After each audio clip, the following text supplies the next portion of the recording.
welcome back to another video. And in today's video, I want to give you guys your usual weekly market breakdown from a technical and fundamental perspective. If you are new here, sub would be appreciated as I provide valuable educational content on a daily basis. And if you enjoy the video, please hit the thumbs up for the YouTube algorithm there as well.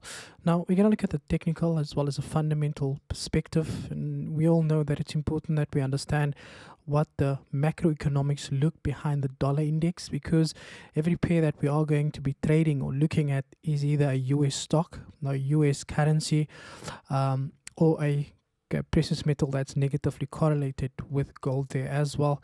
On a side note, the website is up now, so you guys are more than welcome to just jump over to the website. I'll leave a link in the description below there as well. Now if we go and have a look at last week, we had the consumer confidence, which is basically a survey that is completed to understand how consumers feel about the market overall, and we can see that consumer confidence is quite high, and that's quite good. We had the JOLTS job openings, we had the ADP, which is automated data processing, that normally it's a system that collects people that were added to the payroll system, that gives us an indication of more or less how many people were added based off the previous week, and we can see that came through lower there as well. The purchasing manager index came through at 52.8. Anything about 50% is always good for the economy. And then we had the NFP came through at a 0.3% month over month. NFP added 350,000 new jobs, and unemployment went up to 3.7%. Now, there's a lot of confusion in terms of which way the market's going to react to it, because even though new jobs were added, we can still see that the unemployment went up. Now it's very important to understand that these are not the only key contributing factors, because we have to also look at the CPI data that is also coming through before the Fed is going to hike the interest rate. So it's very important to see what these numbers look like before the Fed hike the interest rates. But what we are going to work with now is the data as received. Then we can see that the labor market is doing quite good, which is normally not the best that you expect for the stock market. Now, if you've checked my Instagram on Friday, I said that these were the only two things that can save the dollar index, and unfortunately the data came through negative. The market reacted positive for some time, and then the market took a plummet to the downside there as well, and that's also dependent on the CME Fed tool, which is something we are going to speak about there as well. Now if you jump over to this article here from CNBC, now it's very important to understand that that the data that is always reported by CNBC is normally data that comes directly from what the fundamental outcome was for that particular day. And we can see that this article reads over here, payroll came up to 350,000 in August. As we can see, companies are kept on hiring there as well. Unemployment, we know about that. Wages also increased year over year, and then the biggest sector gains were professional and business services, healthcare and retail. Tells us exactly where that is coming from. It says here those payroll and wage gains came amid soaring inflation and concerns over slowing economy that posted negative GDP numbers in the first two quarters of the year. It's also here the Fed has been battling the inflation problem with series of interest rates hiking, totaling to a 2.25% basis points that are expected to continue. Now that is basically the important thing here. It is expected to continue into the new year. The only question is by how much. It says your future markets pulled back anticipation for a third consecutive hike. Now if you look at the Nasdaq over here, right, so basically what had happened when the NFP data came out, so the market was consolidating, market spiked to the upside, and then the market started to plummet to the downside there as well. And the main reason basically for that is that they still fear that the Feds are going to hike the interest rates by a 0.75 basis point at the September meeting, which is scheduled to take place on September the 21st. So just mark your calendar for that there as well. Okay, it says here one key channel where the Fed is looking for policy to have an impact is the jobs market.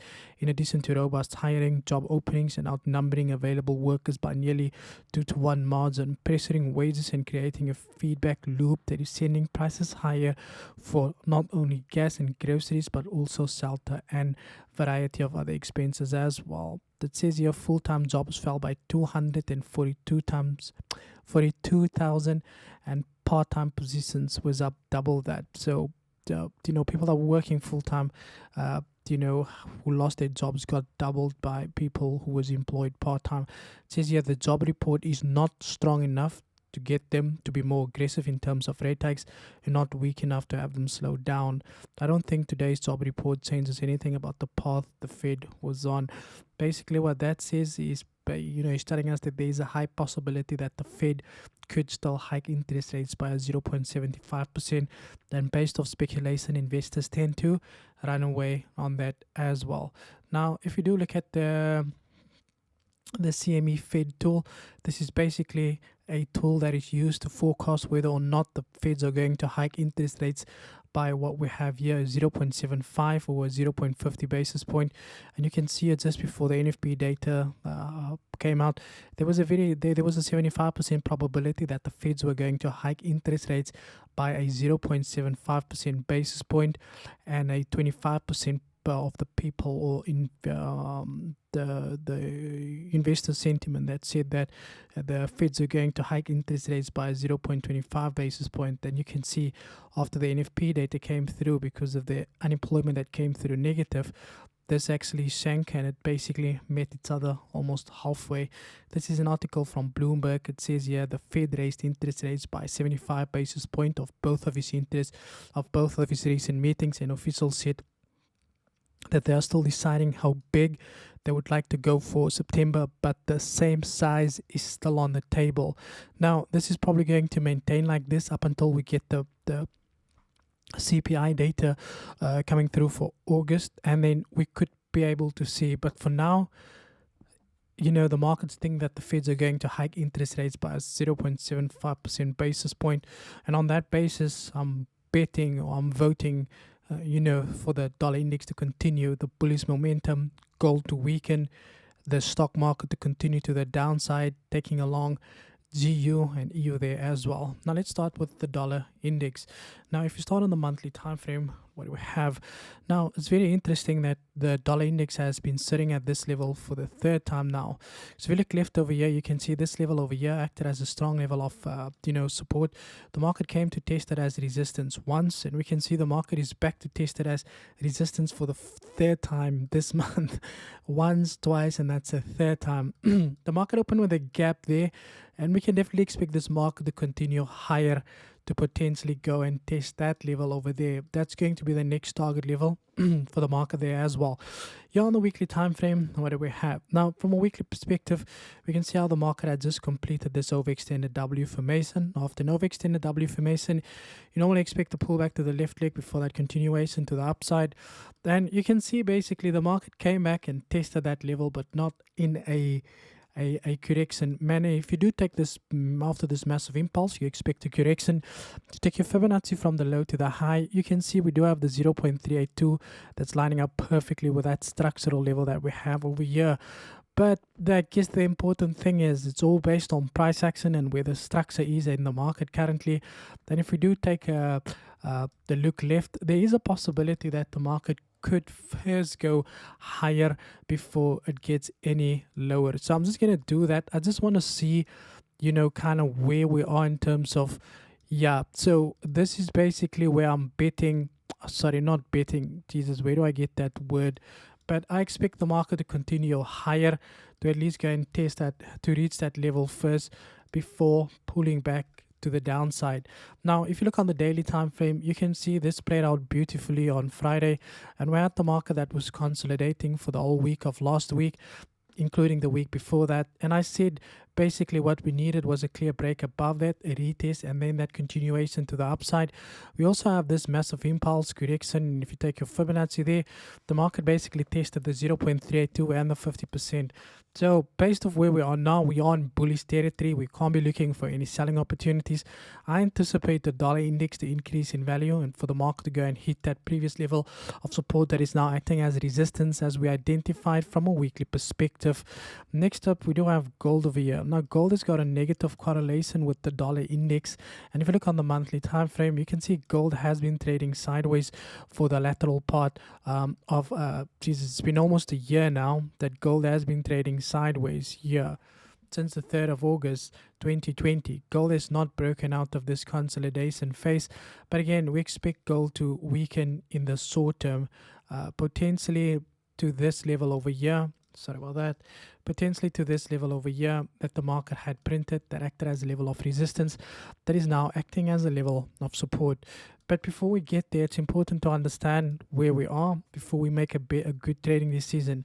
Now you can see on the weekly time frame, the market is currently testing a strong level of support. So we cannot be looking for buys on a level of support. And if you look left, you can see we are trading at this level of resistance, support over there that acted as resistance. So we could potentially see the market pull back and then continue lower. And here on the daily time frame, what is it that we have? Now, from a daily perspective, let me just remove this so I can clean up the charts. Now, from a daily perspective, we can see how the market is now currently testing. This is a very important structural level. This level over here acted as a level of resistance, support. The market is back to test it as a resistance once again. Now, it's very important that we are reactive and not predictive. There's a high possibility based on the data that we looked at that the market could start this meltdown to the downside before continuing lower. But the best place for you to get into this market is basically a clear break below this level would make it a lot easier for you to take the sell with ease to the downside, and that's enough money to quit your job as well. Now, next up, we do have the US 30 on the monthly time frame. We can see here the market had broken below this very important level of support, came back, tested it as resistance. Still more room to the downside for the market to go and test as previous level of support here on the monthly time frame there as well. On the weekly time frame, what is it that we have? Now, from a weekly perspective, the market had now broken the neckline of this W formation, because a W formation is considered a bullish pattern from a technical perspective. But if the market breaks below the neckline, you always respect the market to pull back to the neckline and then continue lower. So there's a slight pullback expected on the Dow Jones before the market continue lower once again on the daily time frame. What do we see now? From a daily perspective, we could see that this was a very important structural level, and the market gave us this liquidity wick here. Okay, the market went up and down, basically moving sideways. Maybe we could see it better. Exactly. So the market consolidated, basically grabbed that liquidity from either ways. From both ways. So again, we have to be very careful in the way we treat this. So the best way I would say to approach this is, because the market is currently stuck within this little consolidation phase that it had created over here, I would say a clear break below that level, definitely a move to the downside for the market to go and test that previous level of support there as well. Alternatively, we do have structure above this level that we could potentially, now please don't, I'm saying potentially. If the market does want to go higher, then that is how, but this is basically how I will be approaching the market from where I am at. Next up, we do have the SNP500, similar price action. I'm not going to go and do an entire analysis. Market is currently testing a very strong structural level here. Once again, also just stuck within this consolidation phase. And if you are a short-term trader, you'll probably see this happening or taking place here as well. Again, I would say we are going to just wait for a clear break below that level on the retest. Then we can start looking for that continuation to the downside there as well. Like I said, alternatively, if we do get a pullback higher, then by all means, we could potentially see the market go there or just hit that level and then continue higher. But in order to be bearish on this, we have to be in bearish territory. And the only way in bearish territory, if the support gets broken, they become resistance there as well. The Nasdaq 100, also same price action. I think a lot of people got caught out on the Nasdaq there as well, because if you look here on the 1 hour time frame, you can see and this is mostly for NFP traders. Consolidated, market moved, made people believe it's going to come back, boom, went up and then back and then back down again. A lot of people probably put their salary on there yesterday. So we're going to use the same approach. We need to get a clear break, below that level. And then again, on the retest, we are going to move lower there with gold, because like I always tell the people, you can't take your chances in a bullish market, because the Nasdaq is trading above resistance. It's now support. We need to wait for support to break and then become resistance. Next up, we have GBPUSD. Now, if you remember, I said that we can expect GBPUSD to dip to the downside. So if you've missed it, there you go. So you can see GBPUSD has been printing red candles for the whole week last week, and again we have this massive impulse. Now we need a correction. Now, I'm not going to say that the market is going to correct itself. I do see this market, because the GBP, GBP itself is quite weak. So I'm expecting GBP to just go and continue lower. And yeah, you can just check out the video I made 2 weeks ago. I think the market was sitting at this level here somewhere, and I explained all of the reasons for why you can see this market continue low, and that move is going to continue there as well. Next up, we do have EURUSD. EURUSD, again, still stuck at this level over here that it had rejected there as well. With the way things are looking now, we could see EURUSD, if we do get a break below this current level, that we could see EURUSD, dip through lower and then continue even lower than this. And you can see EURUSD has also not been doing much last week. You can see we had these liquidity weeks here in between, up and down. And again, if you probably haven't guessed it, the best way to approach this is to wait for a clear break below this level, then on the retest, looking for those selling opportunities there as well. Now, thank you so much for your time. Enjoy your weekend, and as always, cheers for years.